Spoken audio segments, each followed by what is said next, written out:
Hello, beautiful souls. Welcome back to the SIPS experience. I'm your host, Scylla, and I'm so grateful to have you here at the table with me today. So, grab your sip, whatever it may be, get comfortable, and let's dive deep. If you've been with us through the rebrand, the inner child forgiveness episode, or our conversation about detoxifying your life and releasing what no longer serves you, you already know we've been doing some powerful integration work. We've been weaving sensuality, healing, and purpose together. And today, we're shining light on one thing that holds it all together and protects it: sacred boundaries. Now, boundaries aren't walls. They're not selfish. They're not mean. They're the most loving, powerful, and necessary thing you can do for your highest sacred self. Today, we're talking about how to actually build them, how to say no without guilt or over-explaining, how to stop self-abandoning and people-pleasing once and for all, and how strong boundaries actually enhance your pleasure, your sensuality, your healing, and your purpose. Let's sip on through this truth together. I know I need to choose a healthier drink than Diet Dr. Pepper, but hey, I'm a Texan, what can I say? So, as we explored in our inner child episode, when we heal those old wounds and unmet needs, something beautiful happens.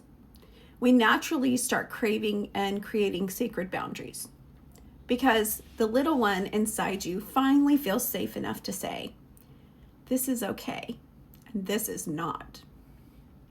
And in our detox episode, we talked about releasing harmful connections. That work is impossible without boundaries. You can't fully detox your life if you keep letting people cross the same lines over and over again. Sacred boundaries are the bridge between your sensual, healed, purposeful self and the outside world. They protect your energy so you can show up fully for pleasure, for intimacy, for your dharma, your soul's purpose, without resentment, without burnout, without self-abandonment. So, what are sacred boundaries really? They are a clear, loving limit you set around your time, energy, body, emotions, sexuality, and spirit. They say, this is where I end and you begin. I honor both of us by respecting this line. They are not punishment. They're protection. Protection for the divine feminine within you.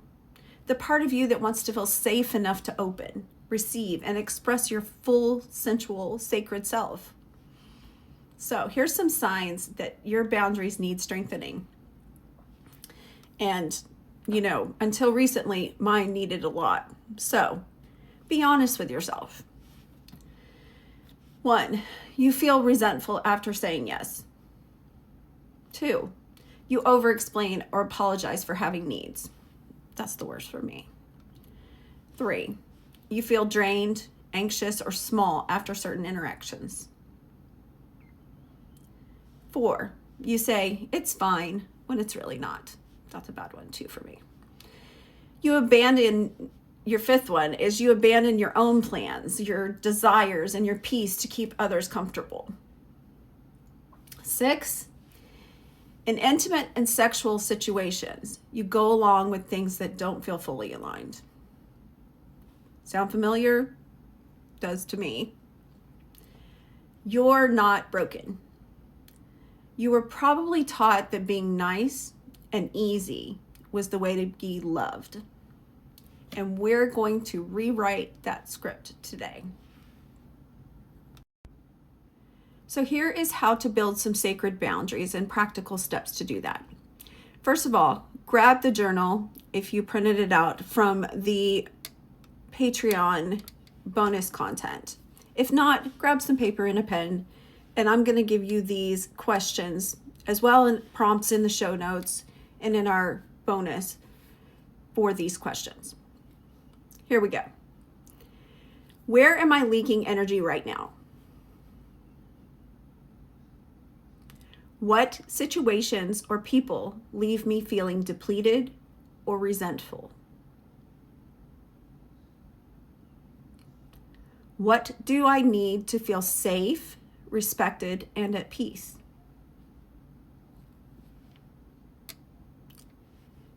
And what would my highest sacred self choose in this situation? That's your first step. Now, step 2. Define your non-negotiables. These are your sacred lines. They cannot be crossed. For example, I need 24 hours notice for social plans, not last minute. I don't discuss my intimate life or decisions with certain people. It's not open for everyone. In sexual situations, I only proceed where there is an enthusiastic, ongoing consent, and I feel truly safe and turned on by it. Not just anyone casual. Daily life. I don't answer work messages after 7 p.m. That's a boundary. I will not tolerate yelling, manipulation, or guilt tripping. Also a boundary. Step 3. Communicate clearly, kindly, and firmly. You don't owe a 10-paragraph explanation, and trust me, I'm the worst at over-explaining. But simple and loving explanation is powerful. So here's some ready-to-use scripts. Say these out loud with me. Thank you for the invitation. That doesn't work for me right now. Or, I love you, and I need to honor my energy and say no. I'm not available for that conversation right now. Or, that crosses a boundary for me. Please don't do that again. In intimate moments, you can say things like, I'm not feeling that right now, but I'd love to, and pick something else. Or simply say, no, thank you. Let's slow down.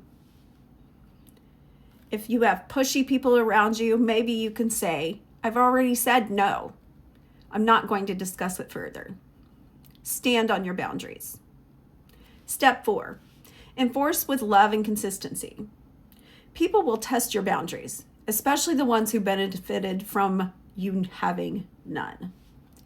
This is normal. Stay calm, repeat your boundary, and follow through with consequences if needed. Maybe distance, less access, or completely ending the dynamic if they don't honor your boundaries. Step 5, stop self-sabotaging and people-pleasing. Trust me, I know all this because I was the worst. Every time you say yes when you mean no, you abandon yourself. Story of my life. That creates resentment toward the other person and toward yourself. Boundaries are how you stop that cycle. They are the highest form of self-love because they say, my peace, my energy, and my highest self matter. Here is how boundaries actually protect and enhance your sensuality and pleasure. When you have strong boundaries, you can relax into pleasure. You're not performing anymore. You're not people-pleasing in the bedroom or in your relationships. You're fully present. Your yes becomes a true, embodied, turned-on yes. Your no becomes a sacred act of self-respect that actually deepens intimacy with people who honor you. So do this guided practice with me. We're going to create your sacred energy field. Do it with me now. Pause the episode if you need to close your eyes. So here we go. Close your eyes if you feel comfortable and take a deep breath in through your nose and out through your mouth. Remember, 4 in, 6 out.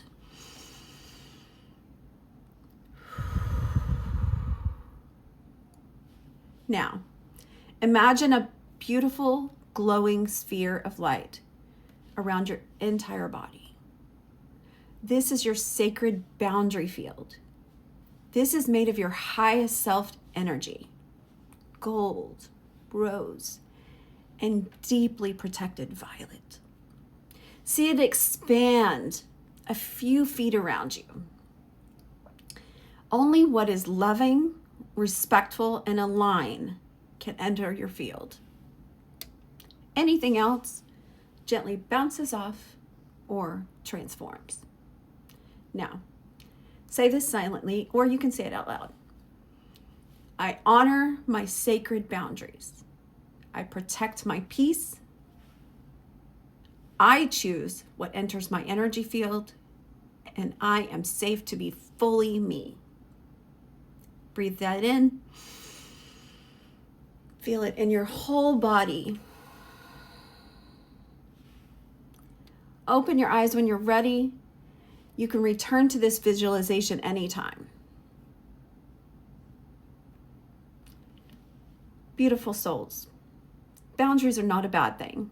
They're the most necessary, loving, and empowering thing you can give yourself. And the people in your life who truly love you will continue to respect you.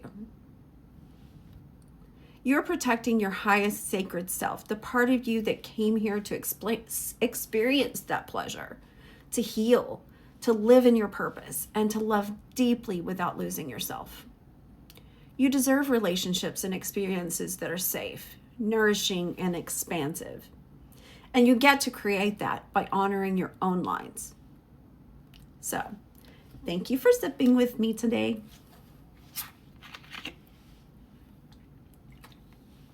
I promise I'll choose something healthier next time. If this episode resonated, share it with anyone who needs to hear it. Drop a comment or a review.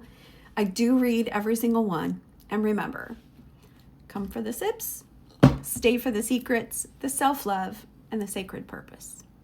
I love you deeply. And until next time, keep blooming.